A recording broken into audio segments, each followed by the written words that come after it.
ધોરણ એ વિષય કલરવ પાઠ 6 એમાં આજે આપણે પેજ નંબર 68 ભણવાનું છે. તો હવે એમાં છે 6 નંબરનું અભિનય કરો. તો તમારે આ અભિનય કરવાનો છે. ઘરે તમને જેવો આવડે એવો તમારે જાતે અભિનય કરવાનો છે.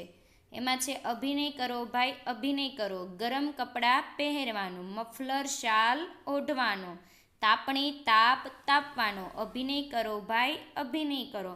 એટલે શું કહે છે? ગરમ કપડાં પહેરવાનો, મફલરને શાલ ઓઢવાનો અને તાપણે તાપવાનો અભિનય કરો. એટલે આ શિયાળાની વાત કરી છે તમને.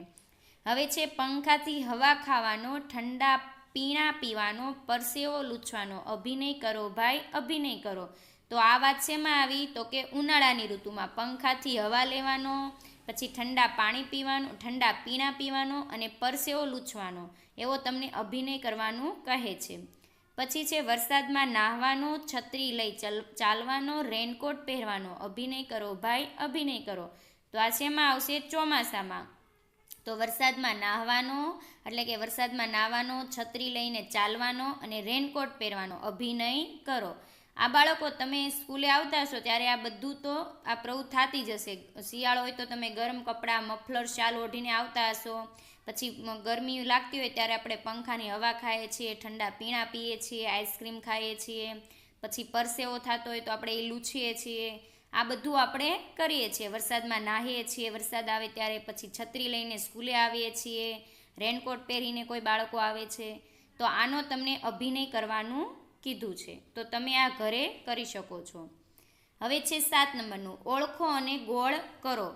તો હવે તમારે આ જોવાનું છે. અહીંયા પ આપેલો છે, આ જે ગોળમાં પ આપેલો છે લાલ અક્ષર એ જોવાનો છે અને સામેની લીટીમાં જ્યાં તમને પ દેખાય એની ઉપર તમારે ગોળ કરવાનું છે, ખાલી પની ઉપર જ. પછી ડ, તો ડની ઉપર જ તમારે ગોળ કરવાનું છે. પરિતા તો એમાં પમાં કરવાનું, પવન તો પમાં, પલક તો પની અંદર. પછી ડગ તો ડની અંદર, ડમરૂ તો ડમાં કરવાનું, વડલો તો ડની ઉપર ગોળ કરવાનું. હવે છે ત, તો ખાતર, શરબત અને તરણું, આમાં જે ત હોય એમની ઉપર તમારે ગોળ કરવાનું છે. હવે અણફેણ તો જણસ, પણજ અને બાણ, તો એમાં જ્યાં અણફેણ આવતો હોય એમની ઉપર તમારે ગોળ કરવાનું છે. હવે છે ઈ, ઈજન, ઈમારત અને ઈનામ. પછી છે ઈડલી, ઈશાન અને ઈમાન. તો આમાં આ જે બતાવેલું છે એમાં તમારે ગોળ કરવાનું છે. ઈ જ્યાં હોય ત્યાં તમારે ગોળ કરી દેવાનું. એટલે આ તમારે જોવાનું છે. આને જોઈને આમની અંદર ગોળ કરવાના છે.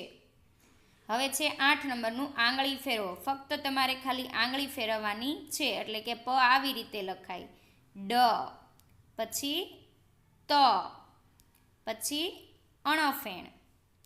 હવે તમારે છે ને અહીંયા નિશાન આપેલા છે, એ જોઈને આંગળી ફેરવવાની છે. જો અહીંયા 1 નંબર આપેલો છે તો 1, 2, 3 અને અહીંયા 4.